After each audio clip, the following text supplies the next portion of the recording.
വേലൂർ ഗ്രാമപഞ്ചായത്തിന്റെ പുതിയ ഓഫീസ് കെട്ടിടം നിർമ്മാണത്തിൽ എംഎൽഎയും ഭരണസമിതിയും ജനങ്ങളെ വഞ്ചിച്ചെന്നും നിർമ്മാണത്തിൽ അഴിമതിയുണ്ടെന്നും ആരോപിച്ച് കോൺഗ്രസ് രംഗത്ത്. ശനിയാഴ്ച നടക്കുന്ന ഉദ്ഘാടനം ബഹിഷ്കരിച്ച് പഞ്ചായത്ത് ഓഫീസിലേക്ക് മാർച്ച് നടത്തുമെന്ന് കോൺഗ്രസ് മെമ്പർമാരും മണ്ഡലം കമ്മിറ്റി ഭാരവാഹികളും വാർത്താസമ്മേളനത്തിൽ അറിയിച്ചു. 4 കോടി രൂപ ചിലവ് വരുന്ന കെട്ടിടം നിർമ്മിക്കുന്നതിന് മുഴുവൻ ഫണ്ടും എംഎൽഎ AC മൊയ്തീൻ നൽകുമെന്ന് ഉറപ്പു നൽകിയിരുന്നു.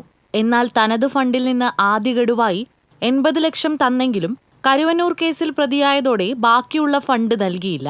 ഇതോടെ നിർമ്മാണ പ്രവർത്തനം നിലച്ചു. വാടക കെട്ടിടത്തിലേക്ക് പ്രവർത്തനം മാറ്റിയതിനാൽ തനത് ഫണ്ടിൽ നിന്ന് പഞ്ചായത്ത് 25 ലക്ഷം രൂപ വാടക നൽകേണ്ടി വന്നു. വാർഡുകളിലെ വികസന പ്രവർത്തനത്തിനായി നീക്കിവെച്ച പഞ്ചായത്ത് തനത് ഫണ്ടിൽ നിന്നും 3 കോടി 30 ലക്ഷം രൂപ ചെലവഴിച്ചാണ് കെട്ടിടത്തിന്റെ നിർമ്മാണം പൂർത്തീകരിച്ചത്. ഇതോടെ ഭൂരിഭാഗം വാർഡുകളിലെയും കുടിവെള്ള പദ്ധതികളുടെയും റോഡുകളുടെയും ലൈഫ് പദ്ധതിയിലെ വീടുകളുടെയും നിർമ്മാണം നിലച്ചു. 95 ലക്ഷം രൂപ മാത്രമാണ് MLA ഫണ്ടിൽ നിന്ന് വേലൂർ ഗ്രാമപഞ്ചായത്തിന് ലഭിച്ചിട്ടുള്ളത്. അപ്പോൾ ബാക്കി സംഖ്യ എവിടുന്ന് കണ്ടെത്തി? വേലൂർ ഗ്രാമപഞ്ചായത്തിന്റെ സാധാരണ ജനങ്ങൾക്ക് ചെലവഴിക്കേണ്ട തനത് ഫണ്ടുകൾ വകമാറ്റി ചെലവഴിച്ചിട്ടാണ് ആ കെട്ടിടം പണി പൂർത്തീകരിച്ചിട്ടുള്ളത്. തനത് ഫണ്ട് വകമാറ്റി ചെലവഴിച്ചു.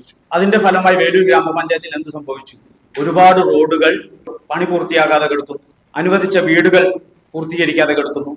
ഡ്രീം പ്രൊജക്ടുകളായിരുന്ന കിടായിപ്പാടം പദ്ധതി, ജലജീവൻ മിഷന്റെ റോഡ് നവീകരണം, ഇതെല്ലാം പണി ബന്ധായി കിടക്കുകയാണ്. ജൽജീവൻ പദ്ധതിക്കായി പൊളിച്ച റോഡുകൾ പുനർനിർമ്മിക്കാൻ കഴിഞ്ഞില്ല. എന്നാൽ CPM ഭരിക്കുന്ന വാർഡുകളിലേക്ക് MLA ഫണ്ടും ജില്ലാ ബ്ലോക്ക് ഫണ്ടുകളും അനുവദിച്ച് പ്രതിപക്ഷ വാർഡുകളെ അവഗണിച്ചു.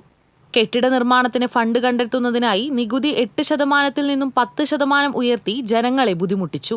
ഇതിനെതിരെ നടന്ന പ്രതിപക്ഷ സമരങ്ങളെ ഭരണസമിതി കണ്ടില്ലെന്ന് നടിച്ചു.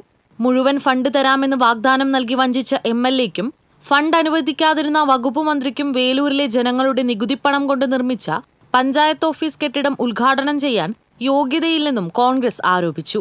ഈ ഓഗസ്റ്റ് 9-ാം തീയതി അതിന്റെ കെട്ടിടത്തിന്റെ ഉദ്ഘാടനത്തിന് പോകുന്നത്. ഇപ്പോ പറഞ്ഞതുപോലെ ഇവിടെ പ്രസിഡന്റ് പത്രസമ്മേളനം വിളിച്ചപ്പോ 4 കോടി പറഞ്ഞു. ഇവിടെ നോട്ടീസിൽ 3 കോടി 25 ലക്ഷം രൂപ പറഞ്ഞു. നമുക്കറിയാം 1 കോടി 20 ലക്ഷം ആദ്യഘട്ടം, പിന്നീട് 50 ലക്ഷം, പിന്നീട് 50 ലക്ഷം, പിന്നെ ബാക്കി വരുന്ന ഫണ്ടും എല്ലാ ഫണ്ടും തനത് ഫണ്ടിൽ നിന്നാണ് എടുത്തിട്ട് ചെലവാക്കിയത്. MLAയുടെയും ഭരണസമിതിയുടെയും ജനദ്രോഹ നടപടിക്കെതിരെ കോൺഗ്രസ് നടത്തുന്ന പ്രതിഷേധ സമരം KPCC സെക്രട്ടറി ജോൺ ഡാനിയൽ ഉദ്ഘാടനം ചെയ്യും. വാർത്താ സമ്മേളനത്തിൽ മണ്ഡലം പ്രസിഡന്റ് ഫ്രെഡി P. ജോൺ, പ്രതിപക്ഷ നേതാവ് Swapna Ramachandran, block vice president PP. Yesudas, panchayat മെമ്പർമാരായ PN. Anil master, CD. Simon എന്നിവർ പങ്കെടുത്തു. TCV news, Erumapetty.